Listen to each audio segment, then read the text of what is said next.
You break it in half. How do you break a fat in half? Not so easy. It's really neat when you see someone take a teaspoon of olive oil and pour it in the middle of the lake, and that'll spread out and get just like an atom's thickness on it. It'll coat the whole lake. You can see it just spreading out. It's a fun exercise to do if you got a sunny day and a camera and still water on a lake. So this table of the elements I did for people that are afraid of numbers, that just get so bogged down by the time they get to the chemistry, they don't know what they're doing, or they're pretending they do, and they're just writing numbers and passing the test and moving on in the world. It's all about the number of bonds. 4, 3s, 2s, 1s. Octet, stable. Now, what happens after the next row here? You're going to have a sodium, a magnesium, an aluminum, a silicon, a phosphorus, a sulfur, a chlorine, argon. The next shell out there has 1 electron out there all by itself on a potassium.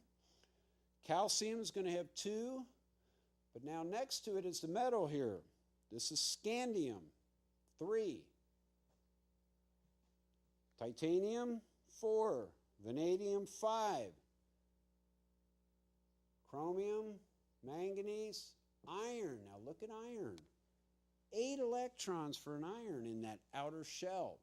And notice how stable iron is. You start seeing the symmetry of the table here again?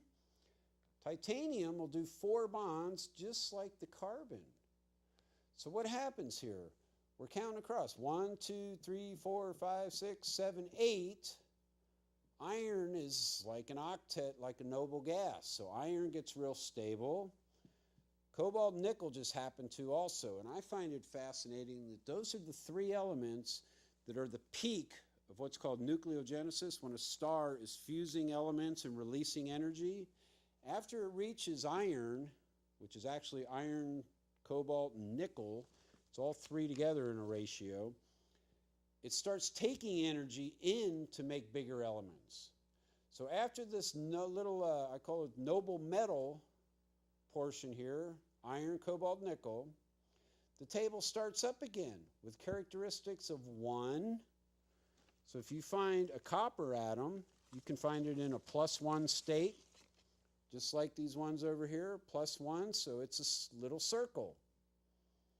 The next one, 2. The metal with 2 that you can find there is going to be zinc. So zinc gets a football, 2 bonds, and everybody else down below it too. You're starting to see now why the elements are where they are in the periodic table? It's because they react the same, which means the same number of bonds. So 3 for the next group, this starts lining them up again, lines up with the ones above it. So see, there's a double thing here. The right angle triangle, 1, 2, 3. Over here where there are no metals in between, 1, 2, 3. The 4s line up, so germanium is in the same family as silicon and carbon. And what do you think the predominant theme of that could be? Is having 4 bonds, or a 4+ ionic state. Take 4 electrons away. So again, following the columns here, the triangles, all these will have 3 bonds.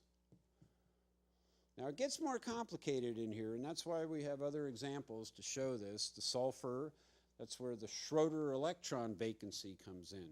That lone pair of electrons that nitrogen has, well, phosphorus has it. So you can get 3 bonds on a nitrogen, which would be, say, H's, 3 NH3, ammonia. Well, chlorine, or phosphorus, excuse me, tends to do covalent bonds, so without these it bonds over here, so we'll take a chlorine single bonded, so 3 chlorines on a phosphorus. 3 bonds on a phosphorus, 3 bonds on a nitrogen. This is where that electron pair comes in I was talking about. Nitrogen, having a smaller nucleus, has a lone pair of electrons, but phosphorus being bigger, that lone pair can actually open up and give 2 more bonds. So what you'll find is phosphorus can have 3 bonds or 5 bonds. So later, when we do this, this is just the kindergartner's introduction to the periodic table of shapes. We're going to have a 5, what would that be, a penta ring for phosphorus? And sulfur over here, this is where you really got to learn your chemistry, because it can have 2 lone pairs, like H2O. If you remember the Mickey Mole cartoons that we did, water is so unique because it's got a magnetic property. The 2 bonds are on one side. If you're in space, no matter where they are, they're not apart from each other. They're pushed up by electrons.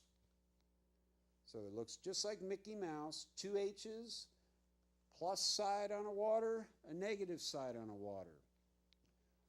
But here, sulfur can have one of those lone pairs open up. So you can have sulfur dioxide. Well, we won't do the oxides. H2S, like H2O. H2S is sulfur, hydrogen sulfide they call it, but it's sulfur with 2 H's, just like oxygen 2 H's. It's a sulfur water. Well, that's rotten egg smell, they call it, hydrogen sulfide. Well, if one of those lone pairs opens up, now you've got 4 bonds. So let's say a fluorine there, so SF4. Sulfur 4 is tetra. Sulfur tetrafluoride. If that other electron pair opens up, now you've got 2 more. Sulfur penta to sulfur hexa.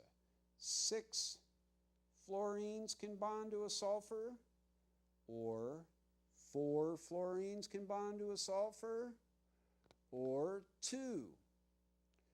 Now the chlorine gets a lot more complicated, but this is where the square comes in handy. And really, I mean, the square is almost as good as the triangle for the diamond in carbon. Because what this does is a single bond, but it has 3 pairs of electrons on each corner. So each of these could be a double bond now. So take oxygen, because oxygen always does 2 bonds, right? So you got 1 oxygen here, 1 oxygen there, 1 oxygen there, and a single bond there. So you've got all these different identities. It doesn't happen on a fluorine. It happens on the bigger atoms, because fluorine is so tiny a nucleus that the lone pairs are predominant. You don't get any other bonds. But say chlorine. You'll have a double bonded O, or 2 O's, or 3 O's, and even a 4th O that's single bound. So if you learn this, 2, 4, 6, 7 bonds on a chlorine, and each bond is 2 electrons, 14 electrons in the Lewis structure for a chlorine, that's really hard to draw.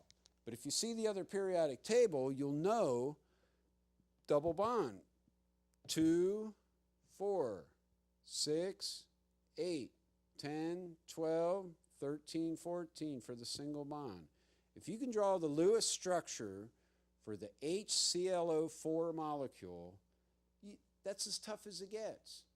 And when the only key is knowing that this is a single bond, because you can't put the H there. If you got any oxygens there, the H is going to start going on the end of the O. So it gets, you got to know your chemistry. You can't memorize this stuff. That's why you got to know the number of electrons is going to predict the number of bonds. And this is for all you people that don't like numbers.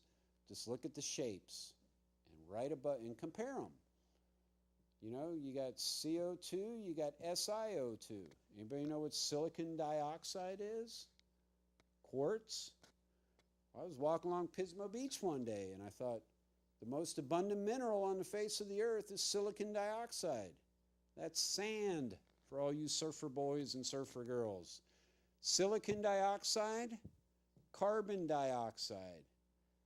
Both are diamonds. They both get 4 bonds in the predominant oxidation state. Huh? You're learning stuff now. This is real chemistry here. They want to get the parts per million of carbon down. What's the number they're calling? 350? They want 350. We're up to like 384. Look at the geological time clocks.